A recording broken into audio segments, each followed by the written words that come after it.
Ditambah lagi untuk di SMK Al-Hikmah, khususnya di TKJ, kemarin baru membeli alat ya yang lumayan mahal.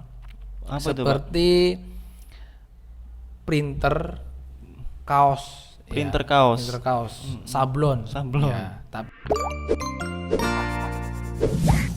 Baik, assalamualaikum warahmatullahi wabarakatuh. Pemirsa di mana-mana berada, saat ini saya sudah bersama dengan Kepala Program Jurusan Teknik Komputer dan Jaringan SMK Al-Hikmah Kalirejo, Bapak Sudarmoko Eskom. ya. Pada kesempatan Senin 2 Agustus 2021 ini, baik, langsung saja kita sapa. Assalamualaikum Pak Moko, apa kabar? Waalaikumsalam Bapak Alfian. Sehat Pak? Alhamdulillah sehat. Alhamdulillah sehat. Oke Pak, kita ngobrol santai ya Pak ya. Oke. Ini kita ngobrol santai. Boleh diceritakan nih Pak riwayat pendidikan yang Bapak tempuh selama ini Pak? Ya. Untuk riwayat pendidikan saya dimulai dari sekolah dasar dulu ya. Sekolah dasar saya di SD Negeri 2 Sidoarjo, Kecamatan Bangrejo ya. Terus lanjut ke SMP Negeri 1 Bangrejo ya. Nah, saya lanjut lagi bukan ke SMK ya. Dari tahun 2000-an itu masih banyak siswa disuruh orang tuanya ke SMA. Ke SMA negeri. Ya, SMA negeri. Jadi saya dulu tidak masuk ke SMK, tapi masuk SMK di SMA Negeri 1 Bangrejo. Ya. Setelah itu suruh orang tua lanjut ke jenjang tertinggi, Lebih tinggi lagi. ya, tapi tidak di Lampung. Tidak di Lampung. Ya, jadi ada saudara di daerah Yogyakarta. Jadi orang tua menyuruh saya ke Yogyakarta untuk mengambil studi S1. Saya kuliah di swasta ya, di IST Akprin Yogyakarta, ambil jurusan sistem ilmu komputer. Ilmu komputer. Ya, ilmu komputer. Jadi dulu di kampus swasta Yogyakarta, apa tadi? IST apa sih Ya. katanya Pak? Institut Sains Teknologi Akprin Yogyakarta. Institut Sains dan Teknologi Aprin Yogyakarta. Ya. Mengambil Ngambil prodinya sistem komputer atau ilmu komputer. ilmu komputer. Ya. Kalau untuk fakultasnya Sains Terapan. Sains Terapan. Ya, fakultas Sains Terapan. Untuk jurusannya matematika. Matematika. Ya. Jadi saya dulu itu kaget. Ternyata jurusan saya matematika. Jurusan matematika. Padahal saya matematika ya tidak terlalu suka lah. Tidak ya. suka, betul. Karena saya lihat prodinya itu kirain untuk sistem komputer atau ilmu komputer itu ke informatika atau ke manajemen informatika. Ternyata saya lihat lagi masuk ke jurusan matematika, fakultasnya Sains Terapan. Sains Terapan. Kalau di Lampung di sini ada di Unila ya, masuknya ke MIPA. MIPA ya Pak, Ya, betul. masuk ke MIPA. Fakultas MIPA jurusan ilmu komputer kalau nggak Ya, salah. ilmu komputer. Sudah berapa lama waktu itu Pak kuliah, dalam waktu berapa tahun di Jogja itu? Saya di Jogja itu sekitar 5 tahun ya. 5 tahun. Ya, 5 tahun. Ya, cukup lama ya. Cukup lama. Cukup lama. Kenapa? Ya, pada saat saya kuliah ya, nanti pada saat selesai kuliah itu kita beban moral udah selesai kuliah tidak kerja. Nah, pada saat kuliah saya mungkin puas-puaskan mungkin ya. Saya selesai mata pelajaran kuliah itu 3 tahun. Nah, pada saat saya mau mengambil tugas akhir, Skripsi. mungkin ya skripsi saya tidak ambil. Saya puas-puaskan dulu masa remaja mungkin ya, seperti traveling, jalan-jalan itu sekitar 1 tahunan lah, ya 1 tahunan. Habis itu mulai belajar lagi karena ada tuntutan dari orang tua. Kenapa kamu belum selesai kuliah itu kan? Iya. Dan teman-teman juga banyak yang sudah selesai kuliah. Makanya pada saat itu saya termotivasi. Teman saya sudah wisuda, teman saya belum. Habis itu sudah mulai masuk atau fokus lagi ke kuliah. Alhamdulillah 1 semester selesai untuk tugas akhir. tugas akhir. Jadi memang ada perjalanannya Pak Ya, ya. ada perjalanan. Ada perjalanan. Ya, setiap orang pasti punya Ya. target masing-masing ya Pak. Ya waktu itu memang kebetulan sampean suka dengan traveling, Ya, akhirnya apalagi naik masuk motor, naik ya. motor, Naik motor. kemudian akhirnya kembali lagi fokus lagi ke Ya, kuliah. karena Oke. tuntutan. Oke Pak, boleh diceritakan nih Pak, sebelum akhirnya memutuskan di dunia pendidikan dulu pernah kerja di mana Pak sebelum di sini?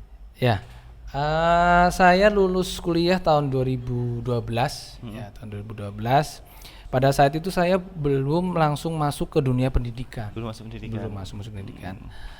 Mungkin karena basic saya bukan di pendidikan, karena murni sistem atau ilmu komputer, saya pinginnya bekerja di industri, ya, atau perusahaan atau pabrik lah, ya, atau PT. Iya. Jadi pada saat itu di Lampung seperti perusahaan, kantor dan lain-lain, khususnya di wilayah Lampung Tengah kayaknya sedikit atau nggak ada.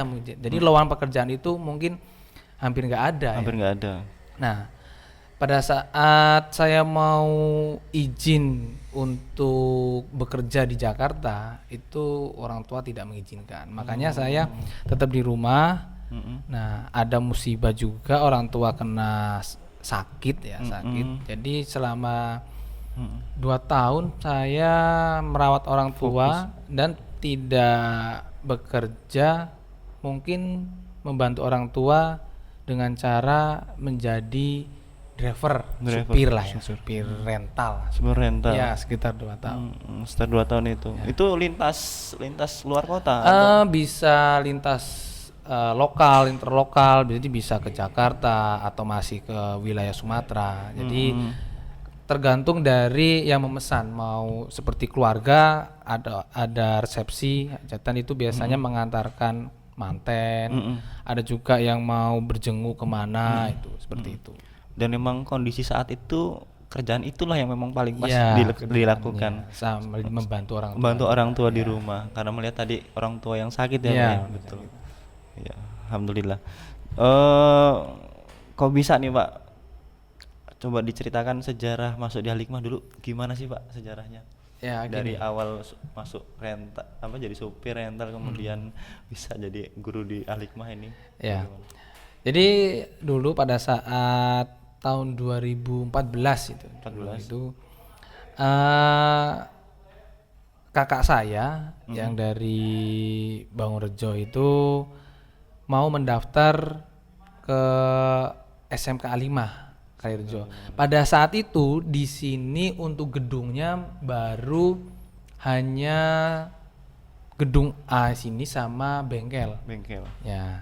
Jadi saya mengantarkan kakak ke tempat kepala sekolah Bapak Haji Musinun itu dulu. Ya. Ya, kepala sekolah pertama. Itu disuruh kakak sekalian masukin lamaran pekerjaan itu kan. Mau nggak masuk dalam pekerjaan? Tapi saya bilang basic saya bukan ke pendidikan itu kan. Dulu saya belum pernah mengajar sama sekali. Belum pernah mengajar Ya, sama sekali. belum pernah mengajar sekali. Tapi Bapak Haji Musnud bilang nggak apa-apa untuk SMK itu kebanyakan praktek. Nanti untuk masalah pendidikan, cara mengajar dan lain-lain itu nanti pada saat proses. Jadi pada saat itu saya mendaftar sama kakak. Nah, pada saat pertama kali pengumuman itu ditelepon katanya saya terima. Alhamdulillah sekali. Itu ikut rapat pertama dulu sama manajemen sekolah dan yayasan juga yayasan, ya, yayasan. Itu pertama kali rapat di bengkel Di karena bengkel. untuk gedung A ini belum jadi. Belum ada. Belum jadi. Jadi memang ada saran dari keluarga juga Pak, Ya, ada saran dari keluarga untuk ya khususnya udah untuk kakak. untuk kakak itu tadi ya udah digandeng aja gitu Ya. kan. Masalah lain-lain insya Allah bisa dipelajari. Ya karena lulusan S1 masa mau jadi supir terus Supir katanya terus, ya, kan. betul, Jadi betul. seenggaknya ijazahnya terpakai untuk manfaat ilmunya ya, ya, Pak. untuk manfaatkan. Alhamdulillah. Dulu ketika masuk di Al-Hikmah ini langsung jadi kaprok Pak atau guru dulu? Ya, Untuk pertama kali masuk di SMK Al-Hikmah, alhamdulillah pada saat rapat pertama saya sudah langsung diangkat menjadi kepala program. Jadi khususnya di sini ada dua jurusan dulu. Pertama Berjurusan ada jurusan TKJ dan jurusan TSM. TSM. Ya, TKJ itu teknik komputer jaringan, TSM itu teknik sepeda motor. Dan pada saat itu untuk jurusan TSM ada Bapak Taufik Rumanda Bahu dulu itu, yang sekarang menjadi wakakurikulum. Kurikulumnya. Apa waktu itu Pak perasaannya kok tiba-tiba langsung jadi wah, Ya. jadi kabrok gini? Pada saat itu saya kaget ya. Kaget. Kenapa kaget? Pertama, saya di dunia pendidikan baru, ya, baru pertama kali mengajar, baru pertama kali masuk ke dalam dunia pendidikan. Tiba-tiba langsung dapat amanah menjadi kepala program. Jadi saya bingung dan saya kaget. Ini nanti seperti apa ya? Jadi nanti seperti apa? Akhirnya setelah masuk dalam dunia pendidikan, ada pelatihan di sana di sini, terus mulai berkomunikasi dengan teman-teman, ya, dapat masukan dari sekolah-sekolah yang lain. Nah, akhirnya bisa berjalan sampai seperti ini. Alhamdulillah. Kalau dihitung berarti sudah berapa tahun Pak dari awal sampai hari ini? Dihitung dari tahun 2014 ya sampai 2021 sekitar 6-7 tahun ya. 7 tahun ini ya Pak ya? 7 tahun ini. Alhamdulillah masih diberi amanah untuk menjadi kepala program teknik komputer jaringan di SMK 5 Kalirejo. Saya dengar selain jadi kepala program, kabarnya jadi sekretaris juga Pak ya? Ya, untuk mengenai sekretaris kurikulum, mungkin ada manajemen baru yang di SMK 5 Kalirejo yang tadinya tidak ada, diadakan mungkin akan mempermudah ya, untuk mempermudah atau membantu kurikulum seperti membuat jadwal, terus manajemen tentang kurikulum itu mungkin untuk membantu wakakurikulum seperti itu. Tadinya tidak ada, mungkin untuk ya biar merubah, membuat manajemen bagus lagi, agar lebih baik lagi. Oke, baik. Kalau boleh diceritakan nih Pak, dari awal sampai hari ini kelengkapan alat di TKJ bagaimana Pak? Ya, alhamdulillah untuk kelengkapan alat di TKJ ya, mulai dari lab, rombel belajar sampai dengan alat-alatnya, insya Allah semuanya cukup ya, lengkap dan selalu update. Teknologi-teknologi yang terbaru itu selalu ada, selalu update. Jadi contohnya apa Pak? Contohnya untuk jurusan kita di bidang jaringan itu ada teknologi terbaru mengenai tentang fiber optik ya. Kita memiliki alatnya untuk menyambung, namanya splicer. Itu alatnya, harganya lumayan besar juga, harganya lumayan mahal itu. Terus untuk mengecek apakah kabel itu putus posisinya di mana, itu TDM ya, itu ada juga alatnya, harganya lumayan mahal juga. Terus seperti untuk yang jaringan yang lain, perkembangan teknologi seperti router, kita selalu update, selalu tambahkan alat-alat terus mengenai router. Dan untuk jurusan TKJ juga tidak difokuskan ke jaringan. Ya. Jadi jurusan TKJ tidak difokuskan jaringan.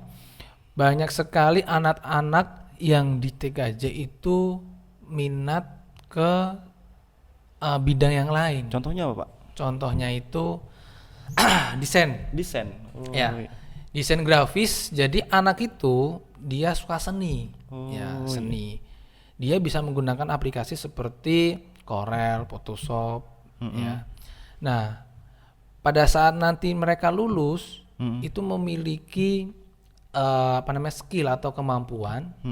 Nanti pada saat memiliki modal, bisa langsung buat usaha atau bikin usaha. Wirausaha sendiri. Percetakan sendiri. Soalnya dengan desain untuk siswa tersebut bisa membuat banner, undangan. Ya. Ditambah lagi untuk di SMK Al-Hikmah khususnya di TKJ kemarin baru membeli alat ya yang lumayan mahal. Apa itu, Pak? Seperti printer kaos, Printer kaos. printer kaos, sablon, Sablon. ya, tapi bentuknya printer. Kalau yang sablon manual kan ada yang disut itu bentuknya printer. Bentuknya printer. Ya, terus ada lagi cutting. Cutting. Ya, alat cutting. Jadi kalau untuk stiker yang ditempel biasanya di motor, di mobil, ya, dalam bentuk tulisan, dalam bentuk gambar, itu tidak manual. Itu ada alatnya sendiri, alat ya, sendiri. itu untuk namanya cutting. Untuk memotong ya stiker kecil-kecil. Kecil-kecil Ya. itu.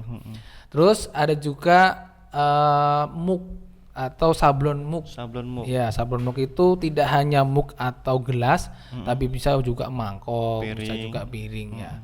Jadi anak-anak yang jurusannya TKJ tapi dia memiliki jiwa desain, Seni desain ya, tadi.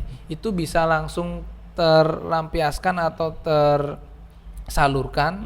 Habis dia desain melalui Corel atau Photoshop, itu bisa dicetak, terserah mau bikin apa, apakah mau dicetak dalam bentuk kaos, di print sablon, apakah mau di cutting ya menggunakan stiker, bisa juga di sablon ke muk ke piring. Ya. Kalau selamanya dia pingin buat banner, bisa juga dipercetakan nanti dibikinkan banner seperti itu. Oke, ini hal yang menarik ya Pak menurut saya ini. Jadi memang anak-anak saya rasa juga suka di dunia desain itu karena di TKJ sendiri tidak hanya dalam jaringan ya Pak. Tadi ada yang suka desain, kemudian memang sudah disediakan pula alatnya memang nanti. Jadi nggak cuma desain di komputer aja Pak ya, tapi langsung dicetak jadi mereka maunya jadi seperti apa. Gitu. Jadi ya untuk keunggulan di jurusan TKJ di SMK 5 tidak monoton hanya ke jaringan saja. Tapi ada yang pingin seperti pemrograman. Ya, pemrograman itu jadi anak bisa nanti membuat website ya. Habis itu anak sukanya ke perbaikan. Ya, perbaikan. Jadi anak nanti difokuskan anak itu bisa merakit ya sampai dengan troubleshooting atau perbaikan suatu komputer atau laptop. Ya. Setelah itu kalau sampai anak sudah sampai ke perbaikan, bisa juga anak menginstalasi sebuah sistem operasi atau aplikasi-aplikasi. Jadi nanti anak setelah lulus mendapatkan skill atau kemampuan itu. Jadi kalau selamanya mempunyai modal yang tidak terlalu besar, hanya sekedar jasa, anak bisa membuka jasa perbaikan komputer sekaligus instalasinya. Itu tidak terlalu makan biaya yang besar. Ya. Kalau untuk aplikasi sendiri kita tinggal download, tidak perlu beli. Seperti sistem operasi. Ya. Untuk aplikasi itu tidak perlu beli, kita cuma mendownload, habis itu kita instalasi ke suatu PC atau komputer. Baik. Artinya semua nanti akan diajarkan ya Pak Ya, di TKJ. semua akan diajarkan, nanti tinggal bagaimana siswanya ingin konsentrasi kemana ya. Harapannya semua bisa, tapi saya yakin nanti ada yang dominan yang sesuai dengan keinginan mereka masing-masing. Ya, jadi anak itu tidak terlalu fokus ke jaringan, tapi untuk yang suka perbaikan, desain, ya, itu nanti bisa langsung terlampiaskan atau bisa tersalurkan sesuai dengan bidangnya masing-masing. Ya, itu juga tidak semuanya harus bisa. Ya, karena anak itu biasanya biar lebih maju itu harus difokuskan ke salah satu bidang. Ya. Betul. Konsentrasi jurusan. Ya. Oke, baik. Terakhir Pak, pertanyaan terakhir, apa nih Pak harapan Bapak nih selaku kepala program TKJ di SMK 5 Karjo ini kepada siswa-siswa SMK 5 khususnya jurusan TKJ ke depan, apa harapan Bapak ya agar mereka lebih baik lagi, seperti apa? Ya, untuk siswa-siswi TKJ ya khususnya di SMK 5 Karjo, mungkin karena keadaan sekarang pandemi ya, untuk fokus belajar mungkin tidak bisa karena harus daring di rumah. Jadi banyak sekali ilmu yang didapat tidak dari guru tapi dari media-media yang lain. Sekarang banyak sekali untuk informasi mengenai tentang pembelajaran itu dari YouTube atau dari website-website tertentu ya. Jadi kalau bisa untuk siswa tersebut itu belajar secara mandiri dulu untuk sementara ini. Ya, sementara ini. Jadi kalau semuanya nanti pada saat sekolah itu mengadakan praktek itu dimohon untuk berangkat ya. mengikuti secara maksimal ya. Iya. Nah, jadi nanti kalau semuanya pembelajaran secara maksimal di rumah bisa, di sekolah bisa, ya mudah-mudahan untuk siswa kedepannya itu akan bisa diandalkan di dunia kerja. Betul. Nah, difokuskan lagi kepada anak. Kalau semuanya tidak bisa untuk fokus ke jaringan, itu bisa ke yang lain ya. Kita tidak fokus ke untuk jaringan saja tadi. Ya. Jadi kalau semuanya pingin belajar mengenai tentang desain, tentang perbaikan instalasi, itu fokus ke salah satu. Mudah-mudahan kalau dengan fokus ke salah satu, siswa-siswi tersebut akan lebih mantap lagi, lebih matang ya, lebih matang lagi ke bidangnya. Jadi pada saat lulus dari SMK Limangarjo, siswa di dunia kerja, di persaingan kerja itu sudah memiliki salah satu skill yang memumpuni ya. Untuk di dunia kerja juga tidak semuanya dalam suatu perusahaan itu harus bisa semua. Betul. Itu pasti ada salah satu keunggulan bidangnya ya. Contohnya di dalam satu perusahaan mungkin di bagian software dia memiliki kemampuan untuk membuat suatu program, dia fokus saja ke situ ya. Terus ada juga di bagian desain. Kalau semuanya dia memiliki seni yang bagus atau skill yang bagus di bagian desain, pasti untuk dunia kerja ya akan mencari itu. Dan banyak sekali untuk dunia digital sekarang mengenai tentang siapa sih yang bisa desain, siapa sih yang bisa mengedit seperti video, foto dan lain-lain seperti itu. Baik. Oke, baik. Jadi intinya adalah siswa harus betul-betul matang, konsentrasi dengan apa yang mereka minati tadi sesuai jurusan TKJ. Agar apa? Agar nanti ketika di dunia pekerja mereka sudah matang ilmunya dan siap bersaing di dunia kerja. Betul Pak? Oke, baik. Terima kasih atas waktunya Pak Mongko. Ya, sama-sama Pak Alfian. Semoga selalu sehat, panjang umur dan bisa mengemban amal dengan sebaik-baiknya. Amin. Baik, oke pemirsa, itu saja bincang-bincang sedikit kita obrolan santai dengan Kaprok TKJ pada kesempatan hari ini. Insya Allah nanti ke depan akan ada lagi lanjutannya, jadi ada next ya, nggak hanya dengan Pak Mongko saja, nanti insya Allah ada dengan yang lain. Baik, saya akhiri, saya beserta kru dan yang bertugas mohon pamit undur diri. Assalamualaikum warahmatullahi wabarakatuh.